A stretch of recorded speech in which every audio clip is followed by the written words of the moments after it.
প্রিয়জনের জন্য ভালোবাসা এবং ইচ্ছে শক্তি থাকলে কাছে থাকার দরকার হয় না, হাজার হাজার মাইল দূরে থেকেও প্রিয়জনকে খুশি করা যায়।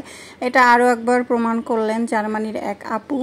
আপু হচ্ছে আমার পার্মানেন্ট কাস্টমারই বলা যায়। আপু যখন দেশে এসেছিলেন তখন হচ্ছে প্রথম উনি আমার কাছ থেকে একটা অরেঞ্জ কেক নিয়েছিল তার বেবির জন্য। তারপরে হচ্ছে সে আবারও 5 পাউন্ডের একটা কেক নিয়েছিল, সেটাও তার বেবির জন্য।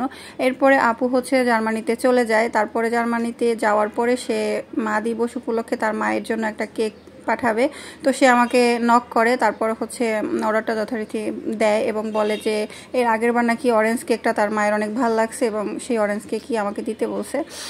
আর এটা হচ্ছে একটা ভ্যানিলা কেক, এটাও একজন তার মায়ের জন্যই নিয়েছিল মা দিবসেই। ওই দিন নাকি তার মায়েরও বার্থডে ছিল, তো সেই জন্য সে ওই দিন এই কেকটা নিয়েছিল। আর এটা ছিল ভ্যানিলা 1.5 পাউন্ডের সম্ভবত। তো এখানে উনি ডিজাইন একটা সিলেক্ট করে দিয়েছিল, কিছুদিন আগে আমি করেছিলাম সেইটা। আমার তো শুরুতে মনে হয় কেউ খেয়াল করছেন কিনা জানি না, প্রথমে আমি অন্যভাবে বর্ডার দিতে গিয়ে তারপরে আবার সেটা না দিয়ে পরে আবার এরকম দিলাম। আমার জীবনেও আমার ডিজাইন কখনোই পছন্দ হয় নাই, ভাবছিলাম প্রথমে ওইভাবে দেই, পরে আবার ভাবলাম যে না, যেটা স্যাম্পল দেখিয়েছিল সেটা এরকম ছিল তাই এইভাবেই দিলাম। আর এখানে হচ্ছে ফন্ডেন্ট দিয়ে লিখে দিয়েছিলাম। ফন্ডেন্টটা তো খাওয়া যায়, এটা তো সবাই জানেন, এটা একটা চিনি দিয়ে তৈরি পদার্থ। আর দ্বিতীয় যে কেকটা থাকবে ওইটাই হচ্ছে জার্মানি সেই আপুর কেক। আর ওই যে প্রথমে মনে হয় বলেছি যে আপুর মা হচ্ছে আমাদের অরেঞ্জ কেকটা পছন্দ করছে, সেই জন্য আপু হচ্ছে তার মায়ের জন্য অরেঞ্জ কেকটাই অর্ডার দিয়েছিল। আর আপু তার এক আত্মীয় দ্বারা এইসব রিসিভ করিয়েছে।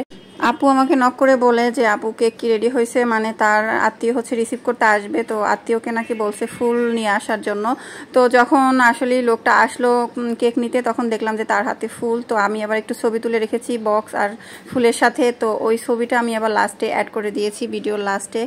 আর এখানে হচ্ছে আমি স্টার নজেল দিয়ে এখানে বর্ডার দিয়ে নিয়েছি চারপাশে। এটা সিম্পল ডিজাইন আপু সিলেক্ট করে দিয়েছিল, আগেরবার নিয়েছিল এরকম সিম্পল ডিজাইন, তাই এটাই দিয়েছিল। আর আমি নিচে হচ্ছে ছোট স্টার নজেল দিয়ে তারপরে বর্ডার দিচ্ছি। আমি বরাবর এটাই করি, সিম্পল ডিজাইনগুলো বেশিরভাগ সময় স্টার নজেল দিয়েই করা হয়। আর এখন হচ্ছে পাইপিং জেল দিতেছি। আর এই পাইপিং জেলগুলো বাসায় বানানো, আমি নিজেই বানাই। আর এটাতে কোনো ক্ষতিকর কেমিক্যাল বা কোনো কিছু ইউজ করা হয় না, এটা বাসায় কয়েকটা জিনিস দিয়ে বানানো, যেটা হচ্ছে কোনো ক্ষতিকর কেমিক্যাল থাকে না যেটার মধ্যে।